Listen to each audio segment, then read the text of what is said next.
dos senhores tem autoridade de administrar o seu dízimo? Quem administra dízimo é sacerdote. Não, os meus 10%, 3% eu vou mandar para o evangelista Frustreco da Silva. 4% eu vou mandar para uma casa de recuperação de drogados. E os outros 3% eu vou enviar para uma obra missionária na África. Em uma de suas pregações, o pastor Silas Malafaia afirmou de forma equivocada e também incisiva que nós cristãos não temos autoridade para administrar o próprio dízimo. Segundo o pastor, somente os sacerdotes têm esse poder. Mas eu digo o seguinte, o pastor Silas está totalmente errado. E nesse vídeo aqui eu vou provar isso biblicamente. Por isso eu te peço que você assista esse vídeo aqui, gente, até o final. Ele vai ser esclarecedor, sempre com o intuito de trazer elucidação e esclarecimento ao povo de Deus. E antes que a gente possa prosseguir aqui na reflexão, duas coisas. Primeiro, se inscreve aqui no canal Carlos Augusto. Nosso canal está crescendo, pessoal, graças à sua generosidade. E também destacando, pessoal, todo o meu respeito ao pastor Silas Malafaia. É um homem de Deus, um homem que eu admiro demais. Toda a minha divergência nesse vídeo está no campo teológico e no campo das ideias, nunca no campo pessoal. É como o pastor Silas mesmo disse muitas vezes, ser um aliado não é ser um alienado. Portanto, todo o meu respeito e admiração pelo pastor Silas. Nós vamos assistir aqui esse vídeo do pastor Silas em 3 partes. Ele tem 2 minutos mais ou menos e eu dividi para que a gente possa separar os temas e os assuntos e comentar. Ok, pessoal? Vamos assistir aqui então novamente a primeira parte e aí eu vou dar uma pausa para a gente poder fazer o nosso comentário. Um dos senhores tem autoridade de administrar o seu dízimo. Quem administra dízimo é sacerdote. Não, os meus 10%, 3% eu vou mandar para o evangelista Frustreco da Silva. 4% eu vou mandar para uma casa de recuperação de drogados. E os outros 3% eu vou enviar para uma obra missionária na África. Vamos dar uma pausa aqui, pessoal, para a gente poder comentar. Nas palavras do pastor Silas, o que ele deu a entender aqui é que eles, os pastores, os líderes de igrejas, é quem são os sacerdotes aptos a administrar os dízimos e as ofertas na igreja. O problema desse argumento é que ele vai totalmente contra a palavra de Deus, contra aquilo que diz, por exemplo, o livro de Apocalipse no capítulo 1, no versículo 5, o seguinte: E da parte de Jesus Cristo, que é a fiel testemunha, o primogênito dentre os mortos e o príncipe dos reis da terra, aquele que nos amou e em seu sangue nos lavou dos nossos pecados, e nos fez reis e sacerdotes para Deus e seu Pai. A ele seja glória e poder para todos sempre. Amém. Quando Jesus Cristo morreu na cruz, muitas coisas mudaram no mundo espiritual. E todos nós cristãos que antes não tínhamos autoridade, hoje nós recebemos autoridade para fazer várias coisas em nome do Senhor. Por exemplo, pregar o evangelho, nós temos autoridade para batizar pessoas, isso mesmo, qualquer cristão pode batizar. Jesus disse, ide por todo mundo, pregar o evangelho a toda criatura, batizando-os em nome do Pai, do Filho e do Espírito Santo. E se como sacerdotes nós podemos pregar, podemos batizar, nós também podemos administrar o nosso dízimo. O que o pastor Silas está falando no vídeo, ele está usando um contexto que não se aplica para o Novo Testamento. Ele está usando o contexto do sacerdócio levítico, que eu já vou te explicar daqui a pouquinho, mas que não serve mais para a igreja. Não existe mais sacerdote mediador entre Deus e o homem. Foi exatamente o que defendeu Martinho Lutero e os pais da Reforma Protestante.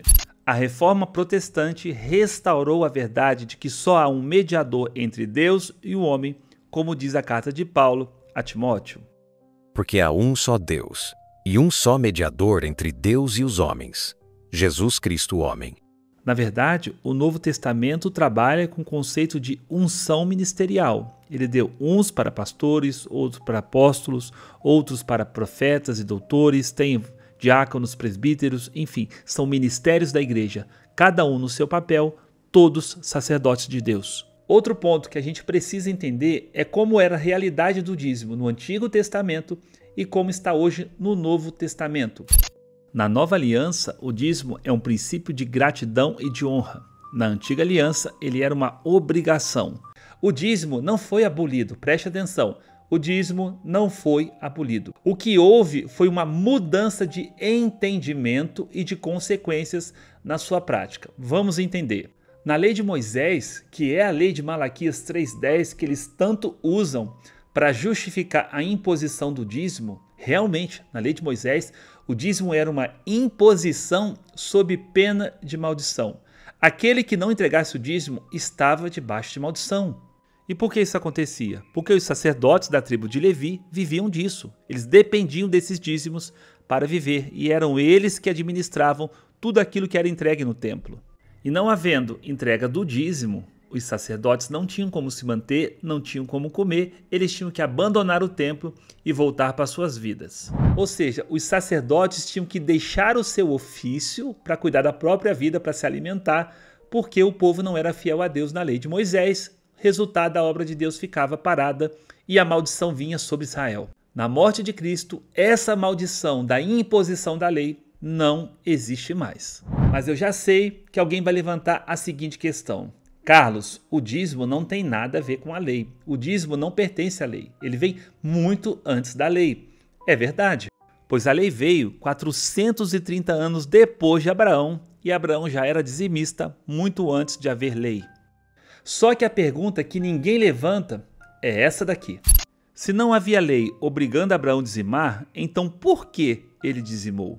A resposta é óbvia. Abraão fez aquilo por fé, gratidão e honra a Deus. E aqui está estabelecido o princípio do dízimo para a igreja do Novo Testamento. Se nós somos crentes com o pai da nossa fé, que é Abraão, e também Cristo, e nós seguimos as pisadas de Cristo, nós não dizimamos porque a lei manda, porque ela não ordena mais isso. Nós dizimamos por honra, por gratidão, assim como Abraão fez. Não existia lei obrigando Abraão a dizimar. Ele fez porque ele quis. Veja só o que diz o livro de Provérbios. Honra ao Senhor com os teus bens e com a primeira parte de todos os teus ganhos, e se encherão os teus celeiros e transbordarão de vinho os teus lagares. Em Cristo, o sacerdócio levítico ele foi abolido e uma nova ordem sacerdotal se estabeleceu, onde Cristo, como sumo sacerdote, e nós, sacerdotes com ele, segundo a ordem de Melquisedeque. Vamos entender isso aqui. Porque este Melquisedeque, que era rei de Salém, sacerdote do Deus Altíssimo, e que saiu ao encontro de Abraão quando ele regressava da matança dos reis, e o abençoou, a quem também Abraão deu o dízimo de tudo. E primeiramente é, por interpretação, rei de justiça, e depois também rei de Salém, que é rei de paz. Porque ele assim testifica: Tu és sacerdote eternamente, segundo a ordem de Melquisedeque. Então, assim como Abraão entregou o dízimo a Melquisedeque por ele ser sumo sacerdote do Deus Altíssimo antes da lei, assim também nós entregamos a Cristo como nosso sumo sacerdote e nós como sacerdotes com ele. Antes, quem recebia o dízimo era o sacerdote mediador da lei de Moisés, uma pessoa específica e designada por Deus. Lembrando, no sacerdócio levítico, não havia sacerdócio universal dos cristãos como existe hoje. Agora é Cristo quem recebe estes dízimos da nova aliança, como princípio de honra e administrado pelos sacerdotes, ou seja, os cristãos da nova aliança. Podemos pregar, podemos batizar e também podemos administrar esse dízimo, ou entregando na nossa igreja, ou dando, meu irmão, para fazer aquilo que a gente achar melhor, tá? Essa é a minha opinião, é isso que eu vejo na Bíblia. Se alguém discordar, eu respeito, pessoal, mas eu não faço nada por obrigação, eu não estou debaixo de lei alguma ou debaixo de maldição alguma.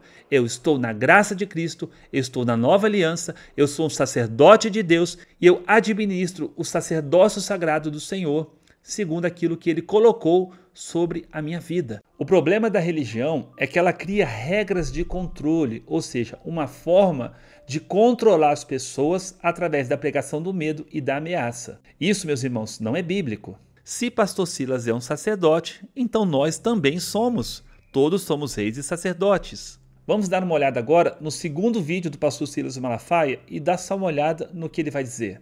Em 2 Coríntios capítulo 8, a igreja da Macedônia enviou ofertas para os crentes que estavam passando fome na Judéia. Não enviaram o dízimo, não, enviaram a oferta, porque a oferta é uma decisão minha, eu posso mandar porque eu quiser. Agora o dízimo não. O dízimo é na casa do Senhor.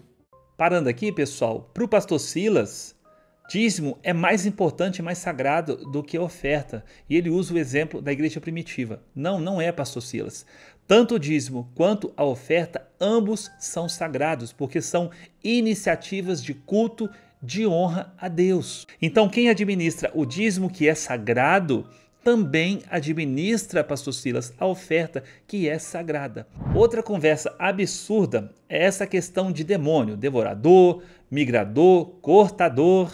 Isso é uma invenção da teologia da prosperidade para proteger o caixa da igreja. Queridos, eu já passei por 2 faculdades de teologia e eu afirmo para você, isso não me faz melhor, mas eu afirmo para você, esse texto não está falando de demônios, não tem nada a ver com demônios. Isso é uma interpretação alegórica e totalmente fora de contexto.